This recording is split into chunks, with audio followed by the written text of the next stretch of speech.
श्री शिवाय नमस्तुभ्यम। हम सबको पता है कि आज है 26 जून यानी कि बुधवार की पंचमी का बहुत ही विशेष सा दिन, और ये वही पंचमी है जिस दिन हम सभी लोगों को अपने घर पे एक पंचमुखी दीपक चुपचाप लगाना होता है, जिससे हमारी फैमिली में, परिवार में कभी कोई संकट, कभी कोई तकलीफें नहीं आती हैं। ठीक है ना। बहुत स्पेशल, बहुत प्यारा सा उपाय है। ये उपाय सिर्फ और सिर्फ बुधवार की पंचमी पे किया जाता है, तो बहुत ही सुंदर सा उपाय। ठीक है ना।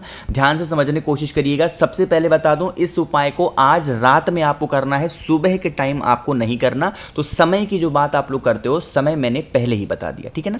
समझने की कोशिश करेंगे। अब कहोगे भैया हमें आपने जो पंचमुखी दीपक दिखाया है, हमारे पास तो ऐसा दीपक है ही नहीं, हम क्या करें। तो मैं आपको बताता हूं कि पंचमुखी दीपक आप बनाओगे कैसे। स्क्रीन पे आप सभी को मिट्टी का दिया दिख रहा है। आपके पास में मिट्टी का दिया है तो मिट्टी का दिया ले लो, आपके पास में आटे का दीपक है तो आटे का दिया ले लो। ठीक है ना। अब उस आटे या फिर मिट्टी के दीपक में आपको 5 बत्ती लगानी है। कितनी बत्ती लगाओगे? 5 बत्ती। कैसे? एक बत्ती आपको ऐसे लगानी, दूसरी बत्ती आपको ऐसे लगानी, तीसरी बत्ती आपको ऐसे लगानी, चौथी बत्ती आपको ऐसे लगानी और पांचवी बत्ती आपको ऐसे लगानी। इस तरीके से जैसे आपने बत्ती लगा दी तो पंचमी का पंचमुखी दीपक यहाँ पे बन करके तैयार है। तैयार है ना। अब आपको क्या करना है, इस दीपक के अंदर आपको डालना होगा घी। यहाँ पे कोई भी तेल नहीं चलेगा, ना तो सरसों का तेल, ना तो तिल का तेल, आपको घी डालना है ना। अब इस दीपक को उठाएंगे और जलाएंगे कहाँ पे? सबसे पहले ये समझो, आपको जलाना होगा जो आपके घर का मेन गेट होता है ना, लोहे वाला, वहां पे जलाओगे। जब हम अपने घर के अंदर एंट्री लेते हैं तो जो हमारे घर का राइट साइड होता है उसी जगह पे रख करके उस दीपक को जलाना है। अब यहां पे बात ये आती है कि भैया जो हमने ये दीपक लिया है जिसमें आपने पंचमुखी दीपक को बनाया है, 3, 4 और ये 5। ठीक। अब इस दीपक को जब जलाओगे तो यहां पे आपको 5 लोगों का नाम लेकर के जलाना होगा दीपक। ठीक है ना। सबसे पहला नाम किसका लोगे? हमारे महादेव का। ठीक है ना। महादेव का नाम लेकर के भगवान शिव का ध्यान करके पहला दीपक प्रज्वलित करेंगे। जला दिया पहला। जब दूसरा दीपक जलाओगे तो भगवान विघ्नहर्ता यानी कि भगवान गणेश का स्मरण करते हुए दूसरा दीपक जलाओगे। ठीक है ना। तीसरा दीपक मां जगत जननी जगदम्बा मां दुर्गा का ध्यान करते हुए आपको तीसरा दीपक जलाना होगा। 3 जला दिया। जो चौथा दीपक जलाओगे वो भगवान विष्णु के नाम का जलाओगे, चौथा दीपक। और लास्ट में जो 5वीं बत्ती होगी, उस 5वीं बत्ती को आपको जलाना होगा भगवान सूर्य के नाम का। फिर से याद दिला रहा हूं, नोट करिएगा। पहला दीपक महादेव के नाम का, दूसरा दीपक भगवान गणेश के नाम का, तीसरा दीपक मां दुर्गा के नाम का, चौथा दीपक यहां पे आपको लगाना होगा भगवान विष्णु के नाम का, और 5वां दीपक लगाओगे आपको भगवान सूर्य के नाम। मैं 5 दीपक की बात कर रहा हूं, 5वां दीपक नहीं, मतलब 5 बत्तियों को अलग अलग नाम से लगाना होगा।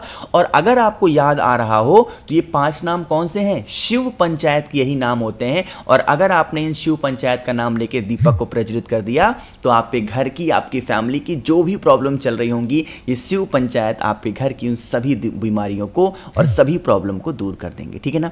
करिएगा, भूलना किसी को भी नहीं है। तो यहाँ पे हम लोगों ने बात कर ली है अपने पहले उपाय की। आगे बढ़ते हैं शिव पंचायत के ही नाम के अपने दूसरे उपाय की, जो कि आज के ही दिन अपने घर पे ही आपको करना है, कहीं भी जाने की जरूरत नहीं है। ठीक है ना। सबसे पहले बात करते हैं इस उपाय के बेनिफिट क्या है, फायदे क्या हैं। तो अगर आपकी बरसों पुरानी कोई भी ऐसी इच्छा है, मनोकामना है जो बहुत दिनों से अधूरी रह जा रही है, तो आप इस उपाय को करेंगे। ठीक है। उसके लिए मार्केट से आपको लेके आना होगा इस तरीके से इत्र। मार्केट में या फिर आपके घर में ही इत्र जरूर होगा, तो इत्र लेंगे। इत्र को लेने के बाद में आपको जरूरत होगी 5 बेलपत्र की। बहुत ही प्यारी सी सुंदर सी आपको 5 बेलपत्र लेनी है। ध्यान ये रखना है, बेलपत्र की जो ठूठ होती है ना नीचे वाली, इस ठूठ को आपको तोड़ना नहीं है। ठीक है ना। ऐसे ही ठूठ के साथ ही बेलपत्र को लेंगे। जो आपके पास में इत्र है ना, उन 5 की 5 बेलपत्र पे आपको नीचे की इसी ठूठ के ऊपर इत्र की लगानी है 1-1 बूंद। फिर से बोल रहा हूं, जो इत्र आपके पास में है उन सभी 5 की 5 बेलपत्र के नीचे की ठूठ पे आपको 1-1 बूंद इत्र को लगाना होगा। ठीक है ना। फिर आप इस बेलपत्र को उठाना और अपने ही घर में जो बेल का पेड़ हो, चाहे गमले में लगाया हो या फिर बड़ा सा पेड़ हो, छोटा सा पेड़ हो, कहीं पे भी वहां पे नीचे बैठ जाना। ठीक है ना। बैठने के बाद में सबसे पहला काम करेंगे, एक घी का दिया लंबी बत्ती का प्रज्वलित करेंगे मां लक्ष्मी के नाम की या फिर मां पार्वती के नाम का। पहला दीपक लगाएंगे बेल पेड़ के नीचे, घी का दिया लंबी बत्ती का। अभी आपके पास में 5 बेलपत्र है कि नहीं, जिसमें आपने इत्र लगाया है। अब उसी बेलपत्र को एक एक करके बेल पेड़ के नीचे अपनी मनोकामना कहते हुए आपको समर्पित करना। जो पहली बेलपत्र आपको समर्पित करनी है, किसके नाम की समर्पित करोगे?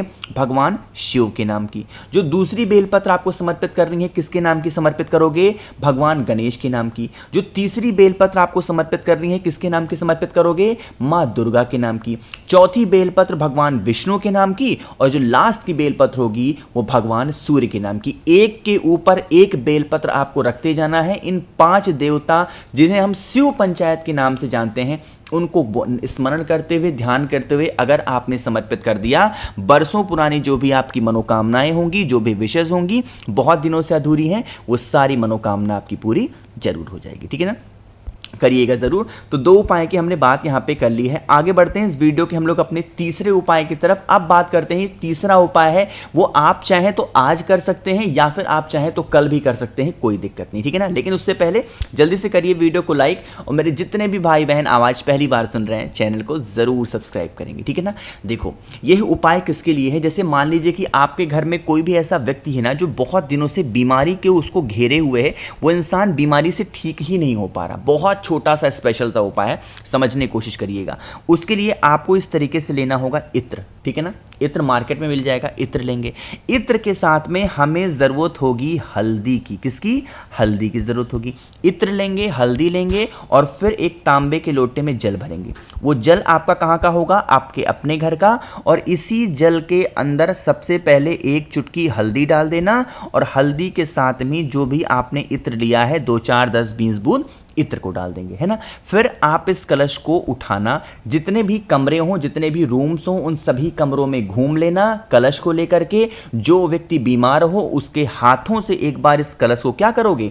स्पर्श करा देना, टच कराना। ठीक है ना, टच कराने के बाद में आप इसको लेकर के जाएंगे कहां पे? पीपल पेड़ के नीचे। कहां पे? पीपल पेड़ के नीचे जाना, और पूरा का पूरा जल वहां पे अगर आपको समर्पित करना है बीमारी के लिए, अवधूतेश्वर महादेव के नाम से समर्पित करेंगे। कौन से महादेव?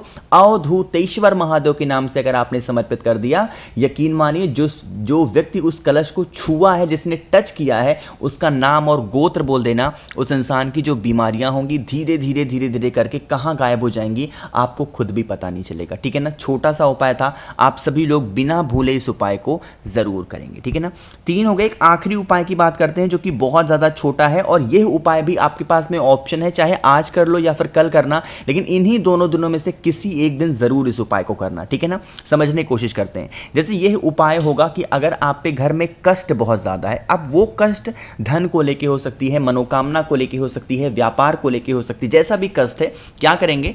आपको इस तरीके से एक तांबे का लोटा लेना, उस तांबे के लोटे में आपको जल भरना। अगर आपके पास में इत्र है तो इत्र डाल देंगे, इत्र के अलावा इस कलश के अंदर कुछ भी नहीं डालेंगे। ठीक है ना, फिर आप इस कलश को उठाना, जो भी आपकी प्रॉब्लम हो, जो भी आपकी समस्या हो, पीपल पेड़ के नीचे उस कलश का आधा जल चढ़ाओगे, पूरा जल नहीं चढ़ाना है, आधा जल चढ़ाएंगे। किसके नाम से? पिपलेश्वर महादेव के नाम से आधा जल समर्पित करना होगा आपके उस कलश का। पूरा जल मत समर्पित करना, जो आधा जल अभी आपके पास में बच गया है, पीपल पेड़ की जड़ में समर्पित करने के बाद में पहुंच जाना महादेव के शिवलिंग के पास में, जो पिपलेश्वर महादेव के नाम से जल चढ़ाया था। अब उस जल को जब महादेव के शिवलिंग के पास आओगे तो कुंदकेश्वर महादेव के नाम से आपको समर्पित करना है।